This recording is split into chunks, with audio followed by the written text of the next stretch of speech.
نحمدہ ونصلی ونسلم علی رسولہ الکریم اما بعد۔ آج کے ہمارے سبق کا عنوان ہے نماز میں صف بندی کے مسائل۔ جناب رسول اللہ صلی اللہ علیہ وسلم نے باجماعت نماز میں صف بندی اور مل کر کھڑے ہونے پر بہت زیادہ زور دیا ہے، اور اسے اتمام صلاۃ یعنی نماز کی تکمیل اور حسن صلاۃ یعنی نماز کے محاسن میں سے بیان فرمایا ہے۔ صحیح بخاری جلد نمبر 1 صفحہ نمبر 100۔ حضرت ابو ہریرہ رضی اللہ تعالی عنہ سے روایت ہے کہ جناب رسول اللہ صلی اللہ علیہ وسلم نے ارشاد فرمایا، وَأَقِيمُوا الصَّفَّ فِي الصَّلَاةِ فَإِنَّ إِقَامَةَ الصَّفِّ مِنْ حُسْنِ الصَّلَاةِ۔ نماز میں اپنی صفوں کو سیدھا رکھا کرو، کیونکہ صف کو سیدھی رکھنا یہ نماز کے حسن اور نماز کی خوبصورتی میں سے ہے۔ اور صحیح بخاری ہی میں اسی جلد اور اسی صفحہ پر موجود ہے، حضرت انس رضی اللہ عنہ ارشاد فرماتے ہیں کہ رسول اللہ صلی اللہ علیہ وسلم نے فرمایا، سووا صفوفکم، اپنی صفوں کو سیدھا رکھو، فإن تسویۃ الصفوف من اقامۃ الصلاۃ، صفوں کو سیدھا رکھنا یہ نماز کے تکمیل میں سے ہے۔ تو نماز کے محاسن اور نماز کی خوبصورتی اور نماز کی تکمیل یہ انسان کے صفیں درست کرنے سے ہے۔ صف کی درستگی کے حوالے سے انشاءاللہ العزیز اس مجلس میں ہم آپ کی خدمت میں 2 باتیں پیش کریں گے۔ نمبر 1 یہ کہ جب انسان نماز کے لیے کھڑا ہوتا ہے تو اس کے اپنے قدموں کے درمیان کتنا فاصلہ ہو۔ نمبر 2 جب صف میں کھڑا ہوتا ہے تو صف میں دوسرے مسلمان ساتھ کھڑا ہوا ہے، اسی طرح ادھر بھی ایک نمازی کھڑا ہوا ہے، تو صف میں جو نمازی ہیں صفوں کے نمازوں کے ساتھ مل کر کھڑا ہونے کا طریقہ کیا ہے؟ آیا کہ حقیقتاً چھنگلی سے چھنگلی، ٹخنے سے ٹخنا، گھٹنے سے گھٹنا، کندھے سے کندھا ملانا یہ ضروری اور واجب ہے، یا یہ ہے کہ اس سے مراد کچھ اور ہے؟ یہ 2 مسئلے انشاءاللہ العزیز اس وقت آپ کی خدمت میں پیش ہوں گے۔ جہاں تک پہلے مسئلے کا تعلق ہے کہ انسان جب نماز پڑھتا ہے تو نماز میں اپنے دونوں قدموں کے درمیان کتنا فاصلہ ہو، تو اہل سنت والجماعت کے تمام مذاہب 4 اس بات پر متفق ہیں، اور ان کا جو خلاصہ بھی آ رہا ہے اور قدر حاصل جو ان کا مذہب اور مسئلہ ہے وہ یہ ہے کہ کم از کم ایک آدمی کے قدموں کے درمیان کم از کم فاصلہ 4 انگشت کا ہو، اور زیادہ سے زیادہ فاصلہ 1 بالشت کا ہو۔ یہ ائمہ 4 کا مذہب ہے، آپ کے سامنے بھی پیش ہو رہا ہے۔ فقہ حنفی میں 4 انگشت کا فاصلہ قدموں کے درمیان ہونا چاہیے۔ فتاوی عالمگیری میں لکھا ہے، وَيَنبَغِي أَن يَكُونَ بَيْنَ قَدَمَيْهِ 4 أَصَابِعَ فِي قِيَامِهِ، نمازی کو چاہیے کہ قیام کی حالت میں اس کے دونوں قدموں کے درمیان 4 انگشت کا اور 4 انگلیوں کا فاصلہ ہونا چاہیے، اور وہ 4 انگلیاں ہاتھ کی ہیں۔ اور علامہ محمد امین ابن عابدین الشامی رحمہ اللہ المتوفی 1252 ہجری، آپ رد المحتار میں فرماتے ہیں، وَيَنبَغِي أَن يَكُونَ بَيْنَهُمَا مِقْدَارُ 4 أَصَابِعِ الْيَدِ لِأَنَّهُ أَقْرَبُ إِلَى الْخُشُوعِ۔ آپ فرماتے ہیں کہ نمازی کے 2 قدموں کے درمیان 4 انگشت کا فاصلہ ہونا چاہیے، کیونکہ یہ خشوع اور خضوع کے عاجزی اور انکساری کے زیادہ قریب ہے۔ فقہ مالکی میں ان کی کتاب فقہ العبادات میں موجود ہے، يندب تفریج القدمین بأن يكون المصلی بحالت متوسطۃ فی القیام بحیث لا یضمہما ولا یفرجہما کثیرا، کہ نمازی کے لیے نماز کے قیام کے دوران اپنے قدموں میں اس قدر فاصلہ رکھنا مندوب اور مستحسن اور مستحب ہے، وہ کتنا ہو کہ حالت متوسطہ ہو۔ وہ حالت متوسطہ ایسی ہے، لا یضمہما، ان کو ایک دوسرے کے بالکل ساتھ ملائے بھی نہ، ولا یفرجہما کثیرا، اور ایک دوسرے سے بہت زیادہ دور بھی نہ کرے۔ یہ مسئلہ فقہ مالکی کا۔ فقہ شافعی میں اعانۃ الطالبین امام ابو بکر الدمیاطی یہ فرماتے ہیں، وَيُسَنُّ أَن يُفَرِّقَ بَيْنَ قَدَمَيْهِ بِشِبْرٍ، سنت یہ ہے کہ نمازی کے دونوں قدموں کے درمیان 1 بالشت کا فاصلہ ہونا چاہیے۔ اور امام زکریہ انصاری الشافعی رحمہ اللہ اسن المطالب فی شرح روض الطالب میں فرماتے ہیں وندب التفریق بینہما اے باربع اصابع او بشبر، قدموں کے درمیان فاصلہ مندوب اور مستحب ہے، وہ کتنا ہے؟ فرماتے ہیں یا تو ایک بالشت ہو یا 4 انگشت ہونا چاہیے۔ یہ وہ فاصلہ ہے جو حضرات شوافع پیش کرتے ہیں، اور فقہ حنبلی میں ان کی کتاب المغنی ہے امام ابن قدامہ رحمہ اللہ کی، اس میں حضرت عبداللہ ابن عمر رضی اللہ عنہ کا عمل پیش فرما کر اپنا موقف بیان کیا ہے۔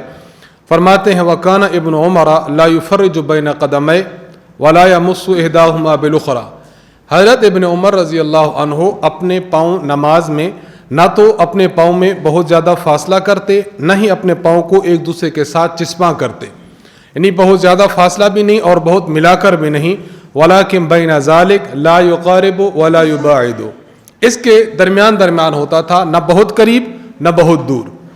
تو ان چاروں مسالک اہل سنت والجماعت سے بات واضح ہوئی کہ 2 قدموں کے درمیان کم از کم فاصلہ یا تو 4 انگشت ہونا چاہیے اور یا تو 1 بالشت ہونا چاہیے، اس سے زیادہ فاصلہ احناف، موالک، شوافع اور حنابلہ کے مسلک میں نہیں ہے۔ اس کے مد مقابل فرقہ اہل حدیث کا جو موقف ہے وہ یہ ہے، ایک تو ان کا موقف جو کتب میں لکھا ہوا ہے، اور ایک وہ موقف ہے جو یہ لوگ پیش کرتے ہیں اپنے عمل کے ذریعے اپنی مساجد میں۔ آپ نے دیکھا ہوگا کہ یہ جب 2 قدم نماز میں پھیلاتے ہیں تو اتنا زیادہ پھیلاتے ہیں کہ 1 بالشت نہیں، 2 بالشت، بلکہ بعض تو بہت زیادہ اپنے آپ کو متبع سنت سمجھتے ہیں، تو 2.5 بالشت تک بھی ان کے قدموں کے درمیان فاصلہ چلا جاتا ہے۔ حضرت الاستاد فرماتے ہیں، ایک واقعہ بتاتے ہیں، غالباً آپ نے واقعہ سنا بھی ہوگا، وہ یہ کہ ایک مقام پر استاد جی تشریف لے گئے، استاد جی کو بتایا گیا کہ یہاں پہ ایک چھوٹا سا بچہ ہے، وہ بہت بڑا مناظر ہے۔ بات آپ نے سنی ہوگی، میں صرف اس کی ایک بات کرتا ہوں۔ استاد جی فرمانے لگے کہ میں نے جب پوچھا کہ کیا اس نے مناظرہ کیا تو کہا گیا کہ اس نے مناظرہ اپنی ممانی سے کیا۔ اس کی ممانی جب اس کے ماموں کے ساتھ بیاہ کر ان کے گھر آتی ہے تو بات پر جھگڑا، کبھی رفع دین پر جھگڑا، کبھی آمین پر جھگڑا، اور کبھی ٹانگیں چوڑی کرنے پر جھگڑا۔ نماز میں یہ لوگ ٹانگیں چوڑی کرتے ہیں، اور ٹانگیں چوڑی کرتے ہیں یہ فاصلہ 2.5 بالشت تک ہوتا ہے، اور یہ صرف میں آپ سے عرض نہیں کر رہا، اگر کسی شخص نے دیکھا ہو ان کی مساجد میں جا کر تو واقعی بہت زیادہ فاصلہ ان کے قدموں کے درمیان ہوتا ہے۔ تسہیل الوصول الی تخریج صلاۃ الرسول نامی ایک کتاب ہے، اس کتاب میں شروع میں انہوں نے نماز پڑھنے کی عملی مشق بھی بیان کی ہے۔ اس عملی مشق میں آپ بغور دیکھیے تو آپ کو واضح نظر آئے گا کہ قدموں کے درمیان بہت زیادہ فاصلہ ہے، بعض مرتبہ کندھوں کے درمیان جتنا فاصلہ ہے قدموں کے درمیان یہ لوگ بڑھ کر فاصلہ دیتے ہیں۔ اور فتاوی علماء حدیث جلد 3 صفحہ نمبر 21 پر لکھتے ہیں کہ قدموں میں فاصلہ اتنا ہی ہونا چاہیے جتنا کہ کندھوں میں ہے، تاکہ دونوں مل جائیں۔ معلوم ہوا اہل سنت والجماعت کے 4 مذاہب اور 4 مسالک کا عمل الگ ہے، اور اس فرقے کا مسلک ان سے بالکل الگ تھلگ ہے۔ اہل سنت والجماعت کے دلائل، سب سے پہلی دلیل امام عبدالرزاق صنعانی رحمہ اللہ تعالی، انہوں نے اپنی کتاب مصنف عبدالرزاق میں حضرت عبداللہ ابن عمر رضی اللہ عنہ کے عمل کی دی ہے۔ مصنف عبدالرزاق جلد نمبر 2 صفحہ نمبر 172 پر موجود ہے، ان ابن عمر کانا لا یفرسخ بینہما ولا یمس احداہما الاخری قال بین ذلک، ابن عمر رضی اللہ عنہ کا عمل مبارک یہ تھا کہ آپ اپنے دونوں قدموں کو بہت زیادہ دور بھی نہیں کرتے تھے، اپنے قدموں کو ایک دوسرے کے ساتھ مس بھی نہیں کرتے تھے، قال بین ذلک، راوی کہتے ہیں کہ ابن عمر رضی اللہ عنہ کے 2 قدم یہ اس کے درمیان ہوتے تھے۔ اسے عرف عام میں طبی حیت اور طبی حالت سے تعبیر کرتے ہیں، جو طبی حالت آپ کی عام طور پر کھڑا ہونے میں ہے وہی حالت آپ کی نماز میں ہو۔ تو ابن عمر رضی اللہ تعالی عنہ کے عمل نے بتا دیا کہ مسئلہ وہی ہے جو اہل سنت والجماعت کے مذاہب پیش کرتے ہیں۔ نمبر 2، دلیل نمبر 2، امام ابن قدامہ الحنبلی رحمہ اللہ اپنی کتاب المغنی میں حضرت عبداللہ ابن عمر رضی اللہ عنہ کا یہی عمل پیش فرماتے ہیں، اور ان الفاظ سے فرماتے ہیں وکان ابن عمر لا یفرج بین قدمیہ ولا یمس احداہما بالأخرى. آپ رضی اللہ عنہ اپنے دونوں قدموں کو الگ الگ بھی نہیں کرتے تھے اور ایک دوسرے کے ساتھ بس بھی نہیں کرتے تھے. ولیکن بین ذلک لا یقارب ولا یباعد, لیکن اس کے قریب قریب کرتے تھے. کیا مطلب؟ لا یقارب ولا یباعد, نہ بالکل قریب نہ ہی بہت زیادہ دور. تو یہ بھی اسی متوسط اور درمیانی حالت ہے جو ہمارے اہل السنت والجماعت کے مذاہب پیش کرتے ہیں. نمبر 3, یہ تیسری دلیل, یہ دلیل دراصل نماز کی مجموعی ہیئت کے بالکل مرادف اور بالکل مطابق ہے. اللہ تبارک و تعالیٰ نے قرآن کریم میں فلاح پانے والے مومنین کی نماز کا ذکر فرماتے ہوئے ارشاد فرمایا قد افلح المؤمنون الذین هم فی صلاتهم خاشعون. نماز میں یہ دیکھا جائے کہ انسان جب نماز پڑھ رہا ہوتا ہے تو اس کو چاہیے کہ حیات ایسی ہونی چاہیے, افعال اور ارکان کی ادائیگی ایسی ہونی چاہیے کہ اس کی نماز سے خشوع ٹپکے, نہ کہ اس کی نماز سے وحشت اور وحشت ثابت ہو, اور یہ ہے کہ وہ اپنے آپ کو بڑاپن ثابت کرے. نماز میں یہ حالت نہیں ہونی چاہیے.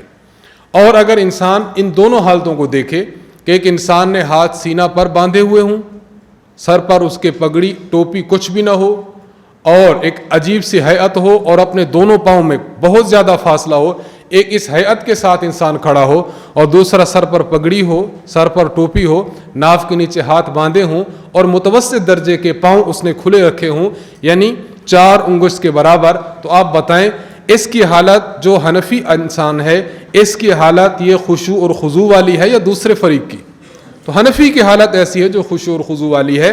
معلوم یہ ہوا کہ وہ نماز جو قرآن کریم کے فلاح پانے والے مومنین کی نماز کے عین مطابق ہے وہ خشوع والی نماز ہے, اور وہ وہی ہے جس میں فاصلہ قدموں کے درمیان متوسط درجے کا ہو, نہ یہ کہ بہت بڑے کھلے درجے کا ہو. یہ دلیل دی ہے علامہ بدر الدین عینی رحمہ اللہ تعالیٰ نے, جن کی وفات 855 ہجری میں ہے. علامہ عینی رحمہ اللہ سنن ابی داود کی شرح میں لکھتے ہیں یستحب للمصلی ان یکون بین قدمیہ فی القیام قدر 4 اصابع یدیہ. ہاتھوں کی 4 انگشت کے برابر اس آدمی کے قدموں کے درمیان فاصلہ ہونا چاہیے. لأن ھذا اقرب للخشوع, کیونکہ یہی وہ ہیئت ہے جو خشوع کے بالکل مطابق ہے. دلیل نمبر 4. چوتھی دلیل یہ خالد بن ابراہیم سقبعی الحنبلی انہوں نے پیش کی ہے, اور اس دلیل کا حاصل طبعی تقاضا ہے. ان کی دلیل کا حاصل یہ ہے کہ دیکھیں, ایک نماز کے اندر کی ہیئت ہے اور ایک ہیئت نماز کے باہر کی ہے. نماز کے اندر کی ہیئت نماز کے باہر کی ہیئت سے مختلف اس وقت ہوگی جب نماز کے اندر کی ہیئت کے لیے کوئی دلیل خارجی آ جائے. لیکن اگر کوئی دلیل خارجی نماز کے اندر کی حالت کے لیے نہیں ہے تو پھر جو حالت طبیعی نماز کے باہر کھڑا ہونے کی ہے وہی حالت طبیعی نماز کے اندر کھڑا ہونے کی ہے. آپ فرماتے ہیں رابعاً, چوتھی سنت یہ ہے تفرقتہ بین قدمیہ, کہ نمازی کے دونوں پاؤں کے درمیان فاصلہ ہو, یعنی بالکل ایک دوسرے کے ساتھ مس نہ ہو, فاصلہ ہو. وہ فاصلہ کتنا ہو وہ خود ارشاد فرماتے ہیں والقاعدۃ ھاہنا ان الہیئات فی الصلاۃ تکون علی مقتضی التبعیہ. وہ فرماتے ہیں کہ قاعدہ یہاں پر یہ ہے کہ نماز کی جو حالات ہوتے ہیں, ہیئات ہوتی ہیں, وہ طبعی تقاضے کے مطابق ہوتی ہیں. ولا تخالف الطبیعۃ الا ما دل النص علیہ. طبیعت کے مخالف اگر کوئی ہیئت اپنانی پڑ جائے تو اس کے لیے دلیل کی ضرورت ہوگی. والوقوف الطبیعی ان یفرج بین قدمیہ فکذلک فی الصلاۃ. جس طرح طبی حالت میں آپ جب کھڑے ہوتے ہیں تو آپ کے قدموں کے درمیان فاصلہ ہوتا ہے, یہی حالت فرماتے ہیں فکذلک فی الصلاۃ, یہی حالت آپ کی نماز میں ہوگی. فما کان علی غیر وفق تبعیت یحتاج الی الدلیل. ہاں اگر اس حالت کے علاوہ کوئی اور حالت قدموں کی ہو تو وہ دلیل کے محتاج ہوگی. جب دلیل نہیں ہے تو انسان کو اپنی طبی حالت پر کھڑا ہونا چاہیے, اور طبی حالت وہی ہے جو اہل سنت والجماعت کی نماز میں ہوتی ہے. نمبر 5, امام ابو بکر الاسرم رحمہ اللہ, یہ امام احمد بن حنبل رحمہ اللہ کے شاگرد ہیں. اپنے استاد کی نماز کو بیان کرتے ہوئے فرماتے ہیں رأیت ابا عبداللہ, میں نے امام ابو عبداللہ احمد بن حنبل رحمہ اللہ کو دیکھا, وہو یصلی وقد فرج بین قدمیہ, قدموں کے درمیان انہوں نے فاصلہ کیا ہوا تھا اور وہ نماز پڑھ رہے تھے. اب یہ خود فرمائیں گے کہ یہ کون سا فاصلہ ہے. ھذا ھو الاولا، یہی فاصلہ اولا ہے. لأن قبل ھذا الفعل يجعل القدمین علی تبعیتہما، کیوں نماز سے پہلے تبھی حالت میں پاؤں ہوتے ہیں، یعنی قدموں کے درمیان فاصلہ ہے، پاؤں ملا کر نہیں کھڑے ہوتے. تو وحیث لم یرد نص فی قدمیہ حال القیام فإنہ یبقیہما علی الطبیعہ، جب حالت طبعیہ میں آپ کے قدم بالکل ملے ہوئے نہیں تھے، جدا جدا تھے، ان کے درمیان فاصلہ تھا، تو نماز کی حالت میں چونکہ کوئی نص وارد نہیں ہوئی، اس وجہ سے ان کو بھی اسی طبعی حالت پر رکھا جائے گا جس طرح امام احمد بن حنبل رحمہ اللہ نے رکھا ہے. تو ان 5 دلائل سے ثابت ہوتا ہے کہ جب انسان نماز پڑھے تو نماز میں قدموں کے درمیان حالت طبعی کا فاصلہ ہونا چاہیے، جو کم از کم 4 انگشت یا 1 بالشت کے برابر ہے، اس سے زیادہ نہیں ہے. اگر اس سے زیادہ کی کوئی بات کرتا ہے تو پھر وہ حالت طبعی نہیں، حالت غیر طبعی ہے، وہ حالت خشوع والی نہیں، وہ حالت غیر خشوع اور غیر خضوع والی ہے. فریق مخالف اس معاملے میں کیا دلیل پیش کرتا ہے؟ وہ دلیل پیش کرتا ہے جو ہم دوسرے مسئلے میں پیش کریں گے. ان لوگوں کا جو موقف ہے وہ چند احادیث کو نہ سمجھنے کی وجہ سے یہ کہنا ہے کہ چونکہ نماز میں جب انسان صف بندی کرتا ہے، ایک نمازی کے قدم دوسرے نمازی کے قدم سے حقیقتاً چپکانے ہوتے ہیں بقول ان کے. جب حقیقتاً چپکائے گا تو ظاہری بات ہے قدموں کے درمیان فاصلہ ہو جائے گا. تو چونکہ جماعت کی نماز میں قدموں کے درمیان فاصلہ مطلوب ہے، اس لیے ہم انفرادی طور پر بھی فاصلہ رکھتے ہیں تاکہ یہ اور وہ برابر ہو جائے. لیکن یہاں پر مختصر اس کا جواب سن لیجیے، آگے مستقل آ رہا ہے. لیکن ہم عرض کرتے ہیں کہ دیکھیں وہ روایات جن سے آپ سمجھتے ہیں کہ حقیقتاً پاؤں سے پاؤں، ٹخنے سے ٹخنا، گھٹنے سے گھٹنا، کندھے سے کندھا ملانا ضروری ہے، ان روایات کا یہ مطلب محدثین کرام نے بیان نہیں فرمایا. نمبر 2، یہ طبی حالت کے بھی مطابق نہیں. نمبر 3، اس میں مشقت زیادہ ہے. نمبر 4، حقیقت میں عمل ہو ہی نہیں سکتا. جب آپ کے اس بیان کردہ معنی پر یہ 4 خدشات ہیں تو معلوم ہوا پاؤں کو پاؤں سے حقیقتاً نہیں ملایا جائے گا، بلکہ اس کو حالت طبی پر رکھا جائے گا، اور حالت طبی وہی ہے جو ہمارے ان 4 مسالک اور 4 مذاہب میں بیان ہوئی ہے. مسئلہ نمبر 2، دوسرا مسئلہ جو بہت اہم ہے وہ یہ کہ جب انسان نماز میں صف بندی کرتا ہے تو صف بندی کے دوران اس کے ساتھ والے نمازی کے پاؤں، کندھا، گھٹنا، ٹخنا، اور آج کل یہ لوگ چھنگلی بھی ملاتے ہیں، ان کے درمیان حقیقتاً مس ہونا چاہیے یا ان کے درمیان حقیقتاً مس نہ ہو، بس مبالغتاً اور قریب قریب کھڑے ہونے کا معنی مراد ہو. تو اس میں احناف، موالک، بلکہ ہم یوں کہتے ہیں کہ 4 مذاہب کے ائمہ کا موقف یہ ہے کہ احادیث مبارکہ میں جہاں یہ بات ملتی ہے تو وہاں مراد قریب قریب کھڑا ہونا ہے، وہاں حقیقتاً کندھے سے کندھا ملانا، پاؤں سے پاؤں ملانا، گھٹنے سے گھٹنا ملانا مراد نہیں ہے. اہل سنت کے مذاہب میں سے پہلا مذہب بیان کرتے ہوئے حافظ ابن حجر عسقلانی الشافی المتوفی 852 ہجری، آپ نے جب الزاق کا معنی بیان فرمایا تو فتح الباری میں لکھا المراد بذالک المبالغۃ فی تعدیل الصف وسد خللہ. یہ جو حدیث میں الزاق کا معنی آیا ہے، اس الزاق کا حقیقی معنی نہیں بلکہ اس الزاق اور ملانے سے مراد مبالغہ ہے. کیا مطلب؟ فرمایا مبالغہ فی تعدیل الصف وسد خللہ، کہ آپ کی صف بالکل سیدھی ہو اور ساتھ ساتھ درمیان میں خلل نہ ہو، یہ مراد ہے. حقیقت پر اس کو ان بڑے محدثین نے محمول نہیں فرمایا. علامہ سید محمد انور شاہ کشمیری رحمہ اللہ تعالی فیض الباری میں فرماتے ہیں قال الحافظ المراد بذالک المبالغۃ فی تعدیل الصف وسد خللہ. علامہ صاحب نے حضرت حافظ ابن حجر عسقلانی رحمہ اللہ کا موقف ذکر کیا، اور موقف کے ذکر کرنے کے بعد آپ فرماتے ہیں وَهُوَ الْمُرَادُ عِنْدَ الْفُقَهَاءِ الْأَرْبَعَةِ، یہی مراد ہے فقہاء اربع کے نزدیک، یعنی یہ حقیقت مراد نہیں بلکہ مجاز میں مبالغہ مراد ہے کہ بس قریب قریب کھڑے ہو، درمیان میں فاصلہ نہ ہو، درمیان میں کسی نمازی کی جگہ نہ ہو. فرماتے ہیں لا یترک فی البین فرجۃ، کہ 2 بندوں کے درمیان اتنی خالی جگہ نہ ہو تسع فیہا ثالث، کہ جس میں تیسرا بندہ سما سکے، قریب قریب ہونا چاہیے.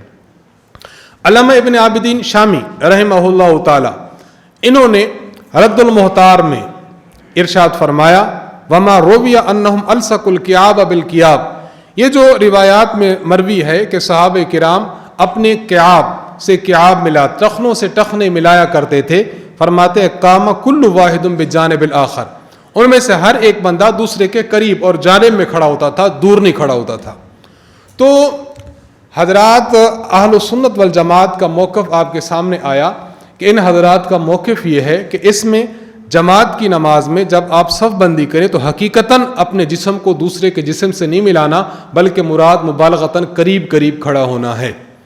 اس کے برخلاف غیر مقلدین کا مذہب یہ ہے کہ ان کے ہاں حقیقتاً چپکانا اور حقیقتاً ملانا مراد ہے، اور اس کو وہ جن الفاظ سے تعبیر کرتے ہیں آپ وہ الفاظ ذرا سنیں۔ صادق سیالکوٹی صاحب اپنی کتاب صلاۃ الرسول میں لکھتے ہیں پیر، ٹخنے، ایڑیاں، پنڈلیاں اور مونڈھے خوب جوڑ کر کھڑے ہوا کرو، خوب جوڑ کر، آپ ان الفاظ میں دیکھیں۔ اور محمد علی جانباز صاحب صلاۃ مصطفیٰ میں لکھتے ہیں کہ اب یہ الفاظ سننے کے ہیں کہ ان کی زبان ہمارے بارے میں کیا ہے۔ بعض نادان اور کم علم صفوں میں کھڑے ہونے سے اس قدر نفرت کرتے ہیں کہ اگر کوئی محب سنت ساتھ ملنے اور پیر ملانے کی کوشش کرے تو بدکے ہوئے گدھے کی طرح دور بھاگنے کی کوشش کرتے ہیں۔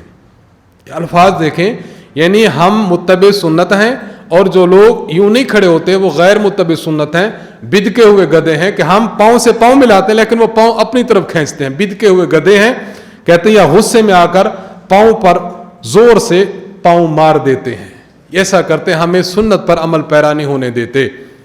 میں آپ کی خدمت میں عرض کر رہا ہوں، علامہ ابن حجر العسقلانی رحمہ اللہ پاؤں سے پاؤں ملانے کی بات کرتے ہیں یا وہ اس میں مبالغہ کرتے ہیں کہ بس قریب قریب کھڑا ہونا مراد ہے؟ مبالغہ کرتے ہیں نا، حقیقت تو مراد نہیں لیتے، لیکن ہم آپ سے کہتے ہیں کہ آپ کا فتویٰ کہاں تک جا لگتا ہے؟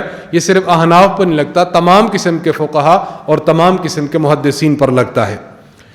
اور انہی محمد علی جانباز صاحب نے حضرت انس رضی اللہ عنہ کی روایت کو نقل کیا اور اس کے بعد لکھا اس حدیث سے ثابت ہوا کہ صف ایسی ہونی چاہیے جیسے سیسا پلائی ہوئی دیوار ہے، درمیان میں کوئی شگاف نہیں ہونا چاہیے، یعنی اس طرح ہو بالکل آپ مل کر کھڑے ہوں تاکہ آپ کے درمیان کسی قسم کا کوئی شگاف نہ ہو۔ ابو حمزہ عبد الخالق صدیقی صاحب، ان کی کتاب ہے نبی کریم صلی اللہ علیہ وسلم کی نماز، اس میں انہوں نے لکھا ہے مساجد میں مسلمانوں کا عجب حال ہے، نمازی ایک ایک فٹ دور کھڑے ہوتے ہیں۔ اب انہوں نے جو ہے احناف کی مساجد میں کھڑے ہونے والے نمازیوں کے بارے میں کیا نقشہ آرائی کی ہے، کہتے ہیں نمازی ایک ایک فٹ کھڑے ہوتے ہیں اور باہمی قدم مل جانے کو بڑا خطرناک تصور کیا جاتا ہے، گویا ہم قدم نہیں ملاتے اور یہ قدم ملاتے ہیں، ہم اس کو بڑا خطرناک سمجھتے ہیں۔ خیر آگے بھی انہوں نے لکھا ہے کہ صفیں اس صورت میں ہی مضبوط ہو سکتی ہیں جب نمازی اپنے ساتھ والے نمازی کے کندھے سے کندھا اور قدم کے ساتھ قدم اور ٹخنے سے ٹخنا ملا کر کھڑا ہو۔ خلاصہ دونوں طرفین کا یہ نکلا کہ ہمارے ہاں صف سیدھی کرنے کے لیے مبالغتاً قریب قریب کھڑا ہونا مراد ہے کہ درمیان میں جگہ نہ ہو، حقیقتاً ٹخنے سے ٹخنا، گھٹنے سے گھٹنا، قدم سے قدم، چھنگلی سے چھنگلی ملانا مراد نہیں ہے۔ دلائل آپ کی خدمت میں ہم پیش کر رہے ہیں، دلائل دو قسم کے ہیں۔ پہلی قسم کے وہ دلائل ہیں جن میں جناب رسول اللہ صلی اللہ علیہ وسلم نے بھی صفوں کو سیدھا کرنے کی ہدایت فرمائی، حضرات خلفائے راشدین کا عمل بھی ہوگا اور ان کی ہدایت بھی ہوگی، لیکن ان احادیث میں قطعاً حقیقتاً یہ نہیں کہا جائے گا کہ اپنے قدم کو قدم سے، گھٹنے کو گھٹنے سے اور کندھے کو کندھے سے ملاؤ، حقیقتاً ان احادیث میں نہیں ہوگا۔ آپ ان روایات کو دیکھ لیجئے، پھر میں ان کا خلاصہ عرض کرتا ہوں۔ صحیح مسلم میں حضرت نعمان ابن بشیر رضی اللہ عنہ فرماتے ہیں کان رسول اللہ صلی اللہ علیہ وسلم یسوی صفوفنا، نبی علیہ الصلوۃ والسلام ہماری صفوں کو سیدھا کرتے تھے، حتیٰ کأنما یسوی بحلقداہا، گویا ہماری صفوں کے ذریعے آپ تیر کو سیدھا کر رہے ہیں۔ دیکھیں پرانے زمانے میں جب تیر بنتے تھے تو مثال ایک کالب ہے تیر بنانے کا، کالب پر وہ لوہا رکھ دیتے، پھر لوہے کو کوڑتے رہتے، کالب کی ڈھالان کے مطابق وہ تیر بالکل سیدھا ہو جاتا تھا۔ گویا ڈھالان جو ہے یا جو آپ کا یہ سانچہ ہے، سانچہ بالکل سیدھا ہے، آپ نے تیر رکھا, تیر کو آپ نے کوٹنا شروع کیا, اس کو ضرب لگانا شروع کری, تو پھر تیر اس سانچے کے مطابق سیدھا ہو جاتا ہے. صحابی رسول نبی علیہ الصلوۃ والسلام کے عمل کو بیان فرماتے ہوئے فرماتے ہیں کہ گویا ہماری جو جماعت اور ہماری جو صف تھی اس طرح ایک سانچہ تھی کہ اس پر اگر تیر رکھ کر سیدھا کیا جاتا تو تیر بھی سیدھا ہو جاتا. یہ انتہائی مبالغہ ہے کہ صف کو بالکل سیدھا کیا جاتا تھا. فرماتے ہیں حتی رأى انا قد عقلنا عنہ, حضور نے جب دیکھا کہ ہم یہ بات سمجھ چکے ہیں تو آپ علیہ الصلوۃ والسلام نے اس کو اچھا جانا. ثم خرج یوما, پھر حضور علیہ السلام ایک دن نکلے, فقام, اور آپ کھڑے ہوئے, حتی کاد ان یکبر, حضور علیہ السلام قریب تھے کہ آپ تکبیر کہہ کر نماز شروع فرماتے. فرآ رجلا بادیا صدرہ, ایک بندے کو دیکھا جس کا سینہ صف سے تھوڑا سا آگے نکلا ہوا تھا. فقال عباد اللہ, اللہ کے بندو, الا تصوون صفوفکم, اپنی صفوں کو تم لوگ سیدھا کیوں نہیں کرتے؟ او لیخالفن اللہ بین وجوہکم, یا اللہ تمہارے چہروں کے درمیان پھوٹ ڈال دے گا, مخالفت ڈال دے گا. کیا مطلب کہ انسان اگر اپنی صف کو درست رکھتا ہے تو پھر مسلمانوں کا یہ باہم ربط کا بھی معاملہ ہے. اس روایت میں حضور علیہ السلام نے صف کے سیدھے ہونے کی بات فرمائی, اس میں کہیں نہیں فرمایا کہ ان چیزوں کو حقیقتاً ملاؤ. نمبر 2, ابن عمر رضی اللہ تعالیٰ عنہ فرماتے ہیں کہ حضور علیہ السلام نے فرمایا, یہ سنن ابی داود جلد اول صفحہ 104 پر روایت موجود ہے, اللہ کے نبی نے فرمایا, اقیموا الصفوف, اے مسلمانوں اپنی صفوں کو سیدھا رکھو. وحاذوا بین المناکب, اور کندھے کے ساتھ کندھے کو سیدھ میں کرو, یعنی یہ کندھا ہے تو دوسرے کندھا آگے نہ ہو بلکہ کندھے کے ساتھ کندھا سیدھ میں آ جائے. اور فرمایا سد الخلل, درمیان میں جو خلل ہے, درمیان میں جو جگہ خلا ہے اس کو پر کرو. وَلِینُوا بِأَیْدِی أَخْوَانِکُم, اپنے بھائیوں کے ہاتھوں میں نرم پڑ جاؤ. اگر آپ کو کوئی کہے کہ آپ پیچھے ہو جاؤ تو آپ پیچھے ہو جایا کرو, ہاتھ لگائے آگے ہو جاؤ تو آپ صف سے تھوڑا سا پیچھے ہو تو اگر آگے تھوڑا سا ہو کر صف میں آ جایا کرو. وَلَا تَذَرُوا فُرْجَاتٍ لِلشَّیطان, شیطان کے لیے آپ جگہ مت چھوڑو. وَمَنْ وَصَلَ صَفًّا وَصَلَهُ اللَّهُ, جس نے صف کو ایک دوسرے کے ساتھ جوڑا اللہ تعالیٰ اس کو جوڑ دے گا. وَمَنْ قَطَعَ صَفًّا قَطَعَهُ اللَّهُ, جس نے صف میں سے کٹ گیا یعنی صف کو سیدھا نہ کیا, اللہ اس کو کاٹ کے رکھ دے گا. تو اس قسم کی روایات آپ کے اس فائل میں موجود ہیں جن سے یہ بات معلوم ہوتی ہے کہ نبی علیہ الصلوۃ والسلام نے صف کے سیدھا رکھنے پر بہت زور دیا, لیکن حقیقتاً ان اعضاء کے ملانے کا آپ علیہ السلام نے حکم نہیں فرمایا. یہی معاملہ حضرت عمر رضی اللہ تعالی عنہ کا ہے اور حضرت علی رضی اللہ تعالی عنہ کا ہے. جامع الترمذی جلد نمبر 1 صفحہ نمبر 53 پر روایت موجود ہے. وروی عن عمر انہ کان یؤکل رجلا باقامۃ الصف, حضرت عمر رضی اللہ تعالی عنہ صف سیدھی رکھنے کے لیے آپ نے ایک بندہ مقرر کیا ہوا تھا. ولا یکبر حتی یخبر ان الصفوف قد استوت, جب تک آپ کو بتایا نہیں جاتا تھا اس وقت تک آپ تکبیر نہ فرماتے تھے. وہ کہتا حضرت صفیں سیدھی ہو چکی ہیں, آپ تکبیر فرما کر نماز شروع فرما دیتے. وروی عن علی و عثمان انہما کان یتعاہدان ذلک, حضرت علی اور حضرت عثمان رضی اللہ عنہ کے بارے میں بھی یہی مروی ہے کہ وہ بھی اس کی بڑی جو ہے وہ پابندی فرمایا کرتے تھے. ویقولان, اور فرمایا کرتے تھے استووا, صف سیدھی کرو. وکان علی یقول, حضرت علی تو یہ فرماتے تھے تقدم یا فلاں تاخر یا فلاں, دیکھتے تھے کہ فلاں صاحب آگے ہیں, آپ فرماتے پیچھے ہو جاؤ, وہ پیچھے, آپ فرماتے آگے ہو جاؤ.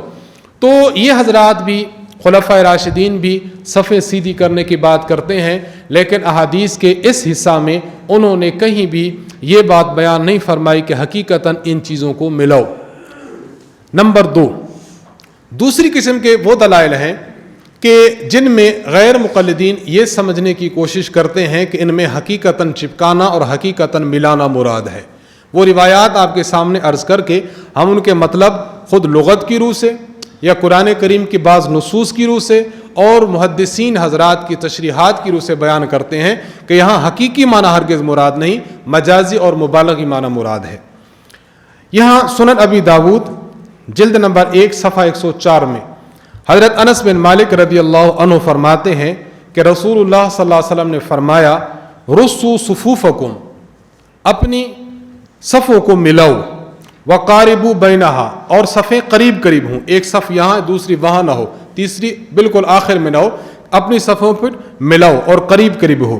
وحاذو بالآناق, اور اپنی گردنوں کو ایک قطار میں اور ایک لائن میں رکھو, سیدھا رکھو. فوالذی نفسی بیدہ انی لأری الشیطان یدخل من خلل الصف کأنہ الحذف, میں ایسے دیکھتا ہوں کہ جس طرح شیطان آپ کی صفوں کے اندر اس طرح گھس رہا ہوتا ہے جس طرح وہ گویا ایک بھیڑ کا بچہ ہے. گویا کہ صفوں کو آپ نے جو ہے وہ قریب قریب کرنا ہے اور شیطان کی جگہ آپ نے نہیں چھوڑنی. مجموع الزوائد میں حضرت عبداللہ ابن عباس رضی اللہ عنہ سے ایک روایت موجود ہے. ابن عباس فرماتے ہیں کہ رسول اللہ صلی اللہ علیہ وسلم نے فرمایا, تراصوا الصفوف, اپنی صفوں کو ملاؤ. فإنی رأیت الشیاطین تخللکم کأنہا اولاد الحذف, میں یہ دیکھتا ہوں کہ شیاطین تمہاری صفوں میں یوں آتے جاتے رہتے ہیں کہ جس طرح گویا کہ وہ بھیڑ کے بچے ہیں, لہذا صف جب آپ ملاؤ گے شیاطین دور ہو جائیں گے. اور تیسری روایت یہ سنن ابی داود میں موجود ہے. حضرت نعمان ابن بشیر رضی اللہ عنہ سے فرماتے ہیں کہ رسول اللہ صلی اللہ علیہ وسلم ایک مرتبہ متوجہ ہوئے صحابہ کرام پر, اور آپ نے فرمایا, اقیموا صفوفکم, اپنی صفوں کو سیدھا رکھو. ثلاثاً, 3 بار فرمایا. واللہ لتقیمن صفوفکم او لیخالفن اللہ بین قلوبکم, صفیں سیدھی کرو ورنہ اللہ تمہارے دلوں میں مخالفت ڈال دے گا. اب حضرت نعمان بن بشیر خود فرماتے ہیں, فرأیت الرجل یلزق منکبہ بمنکب صاحبہ, میں نے اس کے بعد دیکھا کہ ایک بندہ اپنے دوسرے بھائی کے کندھے کے ساتھ کندھا ملاتا ہے. ورکبتہ برکبت صاحبہ, اپنے بھائی کے گھٹنے کے ساتھ گھٹنا ملاتا ہے. اور وکعبہ بکعبہ, اور اپنا ٹخنا اپنے ٹخنے بھائی کے ٹخنے کے ساتھ ملاتا ہے.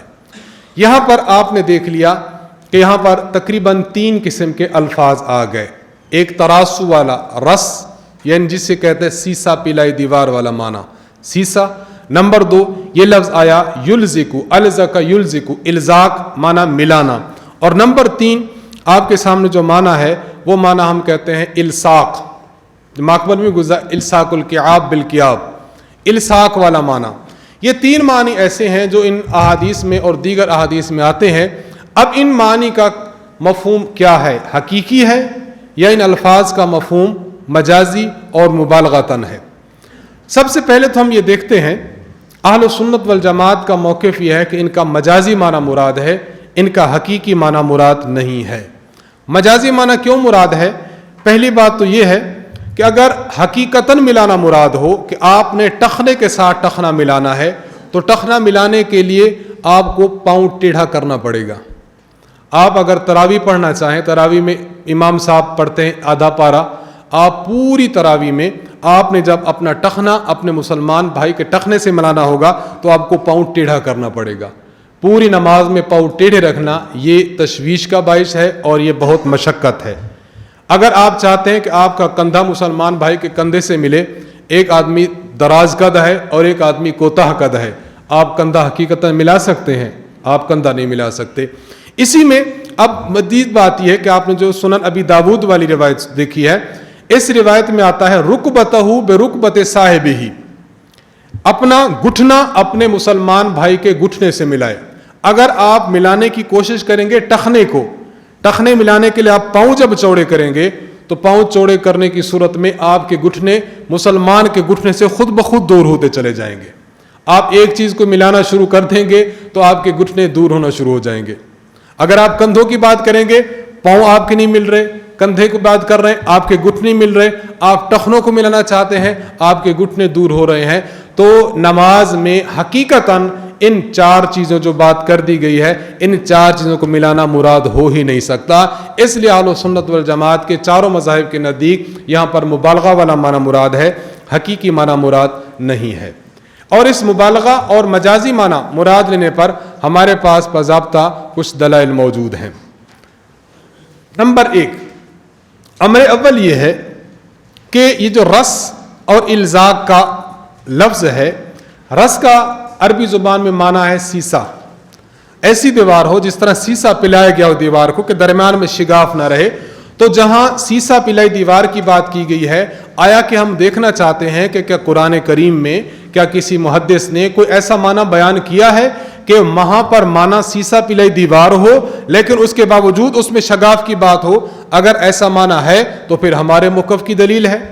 قرآن کریم سورۃ الصف آیت نمبر 4 اللہ فرماتے ہیں ان اللہ یحب الذین یقاتلون فی سبیلہ صفا کأنہم بنیان مرصوص۔ اللہ تبارک و تعالیٰ ان لوگوں سے بڑی محبت فرماتے ہیں جو اللہ کی راہ میں جہاد کرتے ہیں اور صف بنا کر جیسے وہ سیسا پلائی ہوئی دیوار ہو۔ اب آپ بتائیے مجاہدین کے اگر ایک صف جاتی ہے کفار سے لڑنے کے لیے، وہ سیسا پلائی دیوار کیسے بنے گی جب میرا گھوڑا دوسرے کے گھوڑے کے ساتھ بالکل چپک کر جائے، میرے کندھے اور میرا جسم دوسرے کے جسم کے ساتھ چپک کر جائے؟ اب آپ بتائیں اس طرح یہ جماعت مسلمانوں کی دوسری جماعت سے لڑ سکے گی؟ یہ تو آپس میں لڑ پڑے گی کہ میرا گھوڑا آگے جانے دو، یوں گتھم گتھا ہو جائے گی۔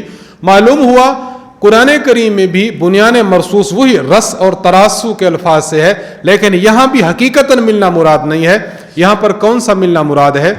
شرح صحیح بخاری میں علامہ ابو الحسن علی بن خلف ابن بطال رحمہ اللہ فرماتے ہیں رس البنیان والقوم فی الحرب رسن، عمارت کا مضبوط ہونا، یا فرمایا کہ لوگوں کا میدان جنگ میں سیسا پلائی دیوار بننا، اذا قرب بعضها الی بعض، یہ اس وقت ہوتا ہے جب ایک دوسرے کے قریب ہو۔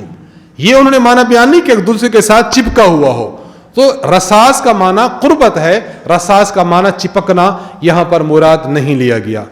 اور بڑی عجیب بات، امام ابو سلیمان حمد بن محمد بن ابراہیم الخطابی رحمہ اللہ، ان کی کتاب ہے غریب الحدیث، حدیث کے الفاظ جو آپ کو ان کے معنی آپ کو بیان کرتے ہیں، اس میں حضرت فرماتے ہیں قال اللہ تعالی کأنہم بنیان مرصوص، گویا کہ وہ مجاہدین بنیان مرصوص یعنی سیسا پلائی دیوار ہیں۔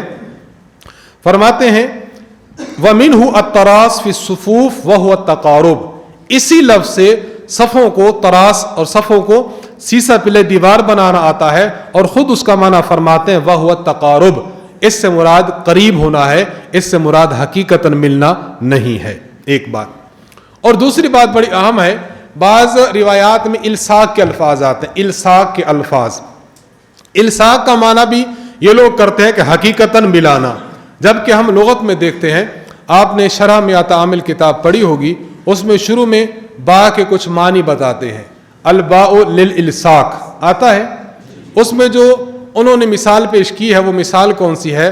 مررت بزیدن، مررت فعل بفاعل، اور یہ جو زیدن بے با ہے، یہ با آپ کہتے ہیں حرف جار برائے الصاق ہے، میں زید کے ساتھ گزرا یعنی اس کے قریب گزرا۔ اب مررت بزیدن کا کیا معنی ہے؟ میں جا رہا تھا اور جاتے ہوئے زید کو ہلکا سا ٹچ ہو کر جا رہا ہوں، یہی معنی ہے؟ یا زید وہاں پر ہو اور میں قریب سے گزر جاؤں، یہ ہوتا ہے قریب سے گزر جاؤں، تو با الصاق کے لیے آتا ہے۔ الصاق کا لغت میں بھی معنی یہی ہے، جیسے کہ ہم محدثین کے آگے معنی پیش کریں گے، تو چاہے رساس کا لفظ ہے، چاہے الزاق کا لفظ ہے، چاہے الصاق کا لفظ ہے، یہ الفاظ اس بات کا معنی دیتے ہیں اس سے مراد حقیقتاً چپکنا نہیں، اس سے مراد قریب قریب ہونا ہے۔ اب یہاں پر کچھ محدثین و محققین کے حوالہ جات پیش کر رہے ہیں۔ علامہ محمد بن صالح ابن عثیمین، انہوں نے بلوغ المرام کی ایک شرح لکھی ہے، بلوغ المرام کی، فرماتے ہیں المراست نوعان، جو ہم نماز میں صفوں میں مراسہ کرتے ہیں، سیسا پلے دیوار بنتے ہیں، اس کی دو قسمیں ہیں۔ فرماتے ہیں الاولا یکون بہا سد الخلل، پہلا مراسہ یہ ہے کہ جس کے ذریعے سے صفوں کے درمیان کا خلا پر ہو جائے، بے اللہ یبقى بین الرجل و صاحبہ فرجہ، کہ ایک انسان اور اس کے دوسرے نمازی بھائی کے درمیان کوئی جگہ باقی نہ رہے، ہذہ مشروعۃ، یہ مراسہ مشروع ہے، و مراسۃ شدیدۃ، اور دوسرا مراسہ اور دوسرا سیسا پلے دیوار بننا وہ شدیدہ کون سا ہے؟ تتعب المصلین، تتعب المصلین، کہ جو نماز پڑھنے والوں کو تھکا کے رکھ دیتا ہے، فہذہ مؤذیۃ، یہ مراسہ ایذا دینے والا ہے، ولیست ہی التی امر بها النبی صلی اللہ علیہ وسلم، یہ وہ مراسہ نہیں ہے جو اللہ کے نبی صلی اللہ علیہ وسلم نے بیان فرمایا، لأن ایذاء الناس وخاصۃ فی الصلاۃ امر غیر مرغوب فی بل منہی عنہ، لوگوں کو تکلیف دینا، خصوصاً نماز میں تکلیف دینا، فرمایا یہ ایسا معاملہ ہے کہ جو منہی عنہ اس سے روکا گیا ہے، اس کی تائید نہیں کی گئی۔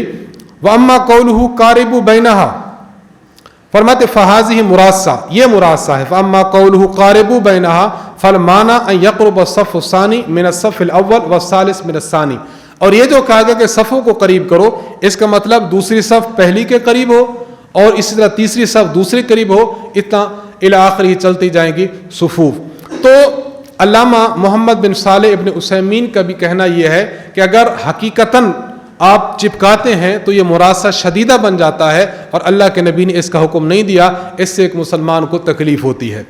نمبر 2، حافظ ابن حجر اسقلانی رحمہ اللہ، ان کی نص آپ کے سامنے گزر چکی ہے۔ آپ فرماتے ہیں المراد بذالک المبالغۃ فی تعدیل الصف وسد خللہ، کہ یہاں پر الزاق سے مراد صف کو مکمل کرنا ہے اور مبالغتاً قریب کھڑا ہونا ہے۔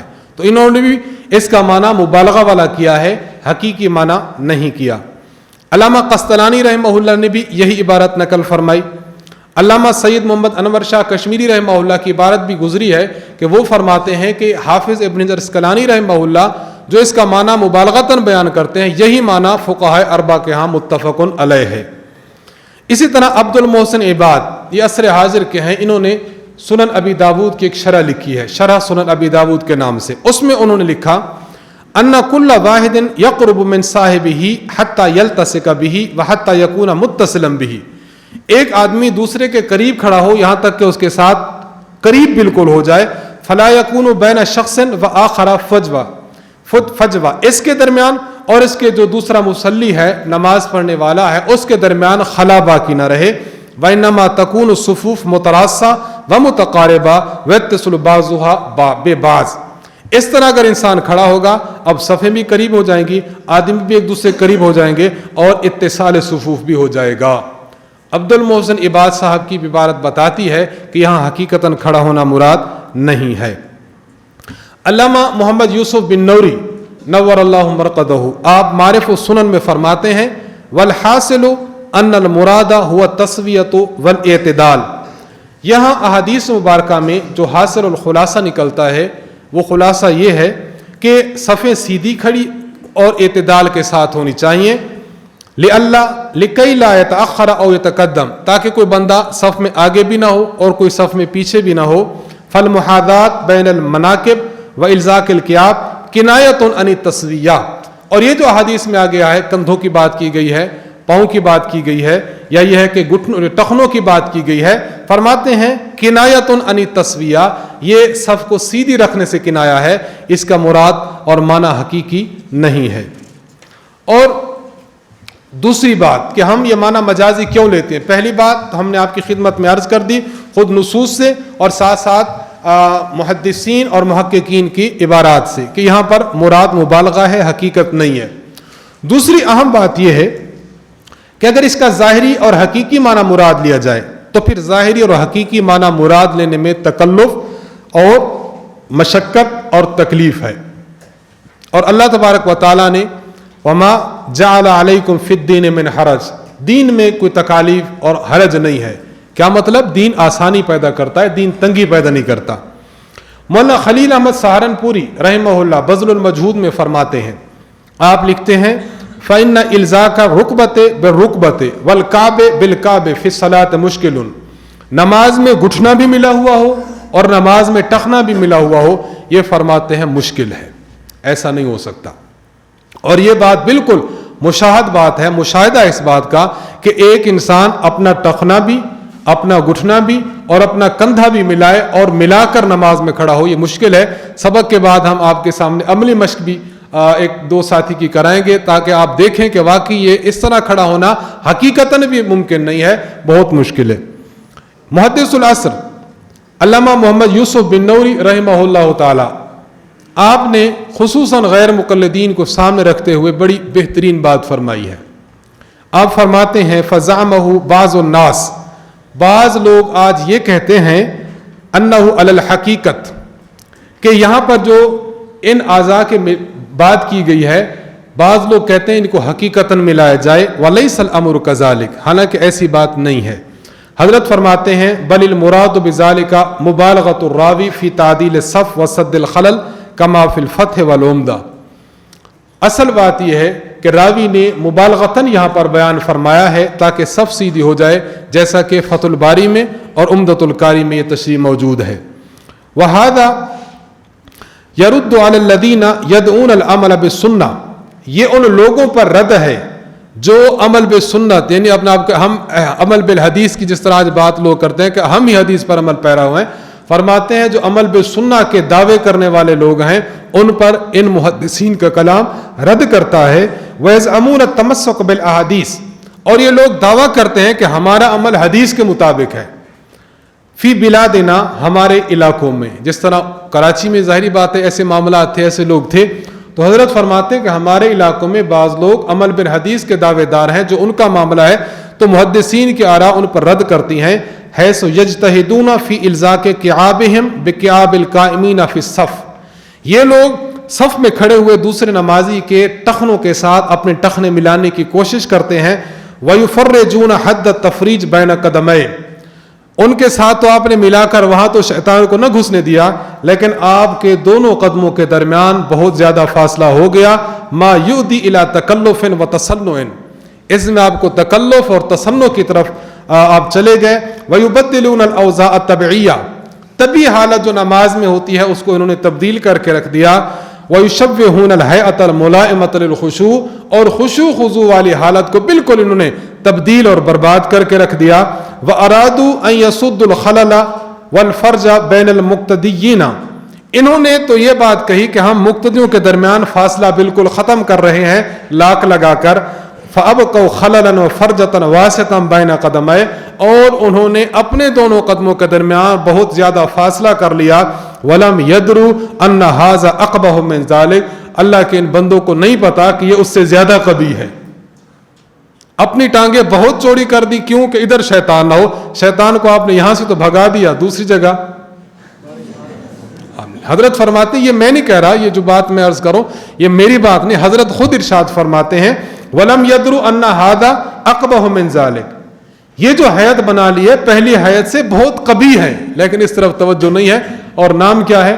عمل بالحدیث، ہم حدیث پر عمل پیرا ہے. حضرت فرماتے ہیں بہت خطا کار اور غلطی پر ہے. امر ثالث، الزامی جواب. پہلا الزامی جواب تو یہ ہے کہ یہ جو افعال ہیں، حضرت انس اور حضرت نعمان بن بشیر فرماتے کہ میں نے رأیت احدنا، میں نے کسی کو دیکھا، کوئی ایک اپنے ٹخنا دوسرے کے ٹخنا، اپنا کندھا دوسرے کندھا، گھٹنا دوسرے گھٹنا. یہ عمل نبی کا ہے صحابہ کا ہے؟ صحابہ کا ہے. ہم الزامی طور پر یہ جواب ان کو دیتے ہیں، تحقیقی تو آ چکے، الزامی طور پر دیتے ہیں کہ اگر آپ اس بات کو پیش کرتے ہیں تو آپ خود صحابہ کرام رضی اللہ عنہم کے افعال کو حجت تسلیم نہیں کرتے.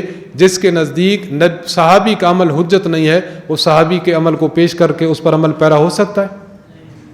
وہ تو نہیں ہو سکتا نا. آپ یہاں پر حوالہ جات بھی ہیں، فتاوی نظیریہ، عرف الجادی، بدور الاہلہ، اور اسی طرح ان کتب میں یہ حوالہ جات موجود ہیں جن سے پتہ چلتا ہے کہ یہ لوگ صحابہ کرام کے اقوال اور افعال کو حجت تسلیم نہیں کرتے.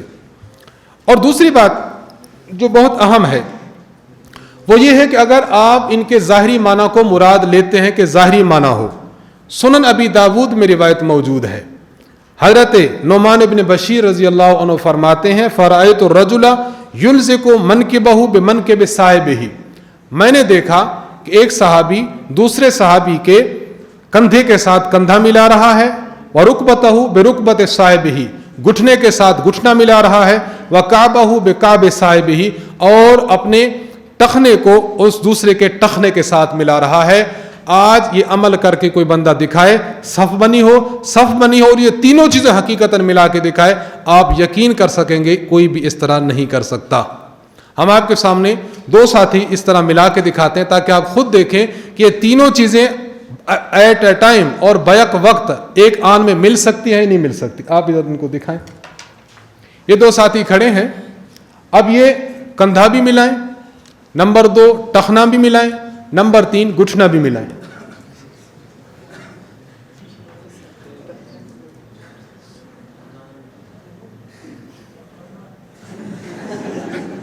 میں یعنی ہنسانے کے لیے نہیں، میں عرض کر رہا ہوں کہ حقیقی طور پر عمل بھی ہو سکتا ہے. اگر وہ کندھا ملائے گا، اگر دوسرا آئے گا، اگر اس طرف دوسرا بندہ کھڑے تو یہ کندھا کس کے ساتھ ملائے گا؟ دائیں کے ساتھ، بائیں کے ساتھ. اگر آپ ٹخنا ملانے کی کوشش کریں تو گھٹنے خود بخود دائیں بائیں ہو جائیں گے. ٹخنا ملائیں تو گھٹنا گیا، کندھا ملائیں تو آپ کے پاؤں گئے. تشریف رکھیں. اب آپ بتائیے، اگر حقیقی معنی ہی مراد لیا جائے تو حقیقی معنی جو یہاں احادیث میں موجود ہے 3 باتیں، ان پر حقیقی معنی پر قطعی طور پر عمل نہیں ہو سکتا. تو ہم یہ بات کہتے ہیں کہ ہم جو بات کرتے ہیں کہ مبالغہ مراد ہے کہ قریب قریب کھڑے ہو جاؤ، بس جتنا آپ سے مل کر ہو سکے مل کر کھڑے ہو جاؤ. حقیقتاً چپکانا اور حقیقتاً ملانا مراد نہیں ہے. اور جواب نمبر 3 الزامی جواب ہے، اور یہ بڑا بہترین جواب ہے.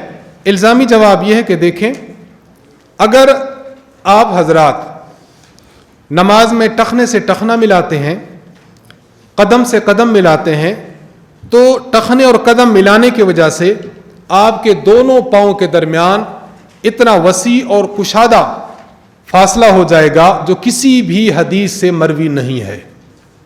کسی بھی حدیث سے مروی نہیں ہے اگر آپ حقیقتاً قدم ملا کے درمیان میں فاصلہ کرتے ہیں.